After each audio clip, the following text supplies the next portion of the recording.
কাস্টমারের এত বড় ডিম্যান্ড, সেটা পূরণ করতে না পেরে আমি তার কাছে খারাপ হয়ে গেলাম। আর কি করা যাবে বলো? তো বেন্টো কেক আমি অনলি 150 টাকায় দিয়ে থাকি, কিন্তু এটা সে চাইছে যে চকলেট ফ্লেভার, তার মধ্যে এক গাদা চকো চিপস দিয়ে 150 টাকায় করে দিতে।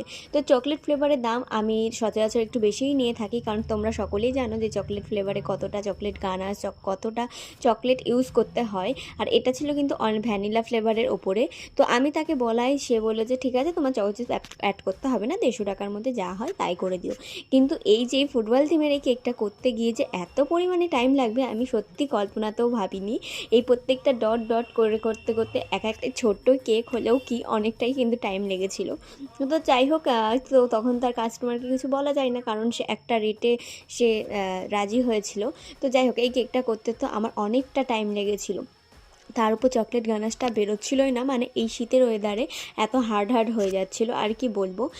তো যাই হোক, তারপর আমার সাইড দিয়ে আমার এই বর্ডারগুলো করে দিচ্ছিলাম।